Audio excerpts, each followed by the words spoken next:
How's it going, everybody? Cameron here with Canadian Gamer coming at you with another video. We were at the flea market today. Let's go in and see what we can find. All right, we got a little something here.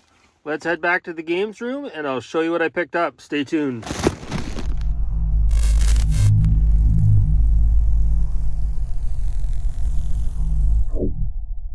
How's it going, guys? Cameron here with Canadian Gamer coming at you with another pickups video.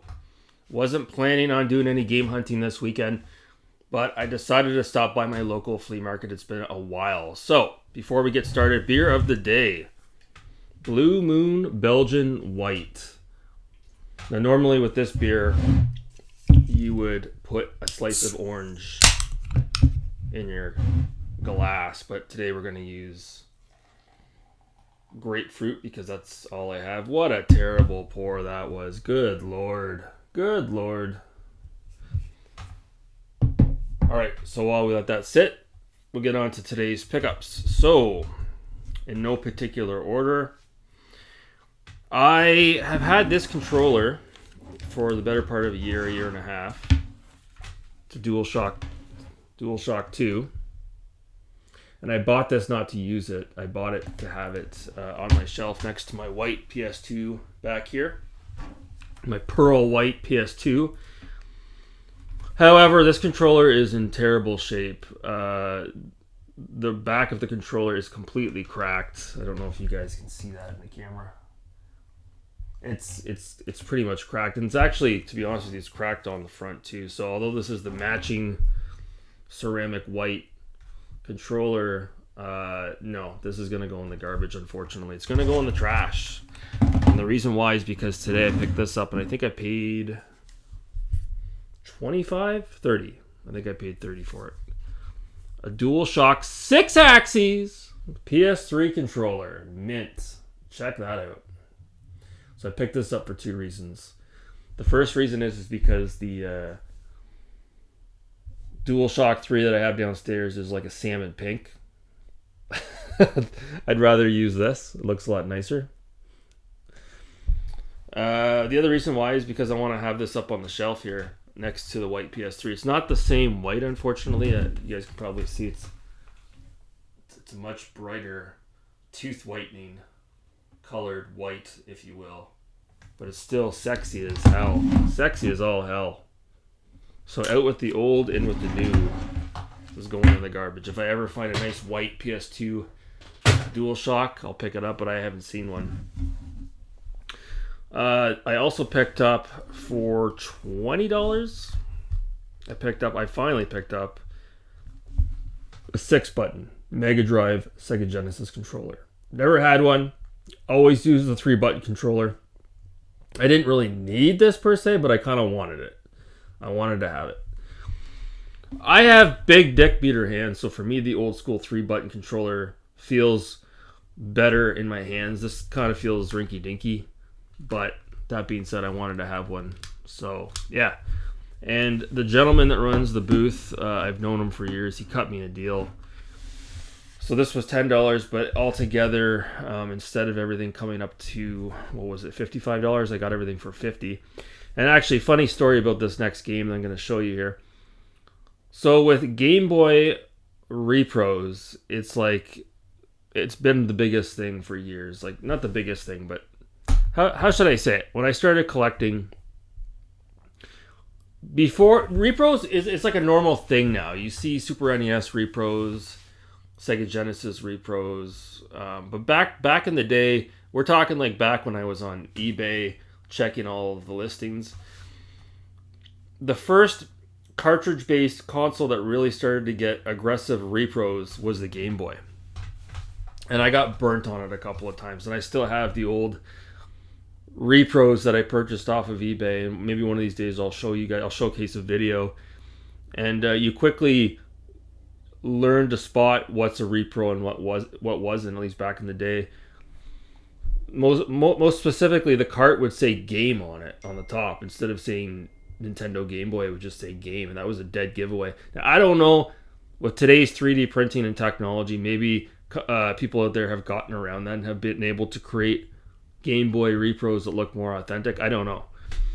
But all that being said, my guy, my guy, his booth. He had a bunch of Game Boy Advance games, and they were in like a stand up, kind of like a case, and I didn't have time to go through them all. You have to take each card out individually. I just didn't have the patience for it. And then he had another row of Game Boy games, and I noticed a bunch of them said right on it, repro, and you could tell they were repros. And then he had this for $10, and when I looked at it, it said Donkey Kong, Super Donkey Kong GP. And I looked at it, and I'm like, well, that looks like Donkey Kong Country. Maybe that's the Japanese variant, the cart. And it says Nintendo Game Boy. I mean, this looks legit, but could it be for $10? I'm like, I'm not too sure. I mean, quickly look it up on Google. I don't see anything. So I asked him. I'm like, is that a repro? He's like, yeah. He's like, that's a repro. And then he looked at it. He's like, He's like, no, that's not a repro. All that being said, as it was back in the day, and apparently it's still somewhat the case now, certain games, the Japanese variant ends up being much cheaper than the North American variant. And the reason why I say that is because I looked this up after I got home, and it is legit. And you can get this for under $20 online, a Japanese version of Donkey Kong Land, as it was called in North America, which I already have a copy of. But I thought it was really cool to see the totally different label art. Totally different. I thought that was really cool. It was just, like I said, it's crazy to think that this is $10 I got it for. Whereas if you went out to buy a North American copy of Donkey Kong Land now, it probably cost you $30 or $40. So, yeah, very cool to have this in the collection. Interesting side note, going to go off the rails here for a second. While doing some research on this, I stumbled across a website that compared the regional differences between Donkey Kong Country, the US variant, and other markets. And there are a bunch of differences in-game for Donkey Kong Country, for those of you who are enthusiasts of that game. One version, the minecart doesn't move as fast as the North American version. There's enemies placed in different areas, barrels in different places, level designs are slightly different. Really crazy. I did not know that. So that, when I bitch about people that speedrun, that's my main complaint, is half the time you don't know which version of said game somebody is speedrunning if they don't specify it. Again, that's a rabbit hole we can go down another day, but I was shocked to see how many differences there were between the regions. And I get it. It's like that with a lot of video games. But anyhow, on to our next pickup here. Now, I got a good deal on this, but this one here, I wouldn't say I got a good deal on it. So I was watching a video the other night, and it was a video on the Kirby series. It was Square Pegs. He was ranking most of the Kirby games, and I didn't know this. There's a Kirby's Return to Dreamland for the Wii, and this got re-released a couple of years ago on the Switch. I did not know this existed. I'm a huge fan of Kirby.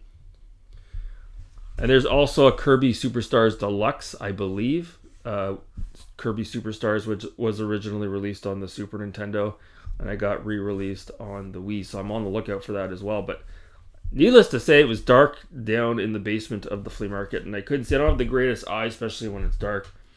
So I paid $30 Canadian for this, and unfortunately, there's a hole in the case,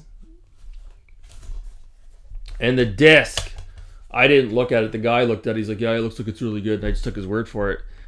It looks serviceable, but it looks like it's been, it's got some scuff marks. Looks like it's been resurfaced at one point. So, it is what it is.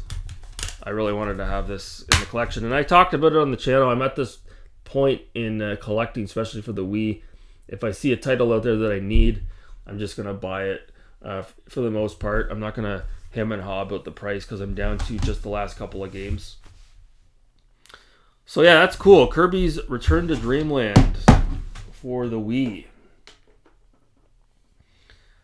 And I started playing this last night again, and now I'm almost into World 4 out of 8, not including the 9th special world. new Super Mario Brothers Wii. So once I get done this, probably not tonight, maybe tomorrow, I will be putting out a review on this. I will be. So that is it, my friends. That is it for the pickups for today. What are your thoughts on these glorious, glorious pickups? I had to clean the shit out of this, by the way, with a toothpick and a toothbrush and wipes, and oh my god. About 10 years worth of chip grease in this controller. Anyways, guys, that is going to do it for this pickups video.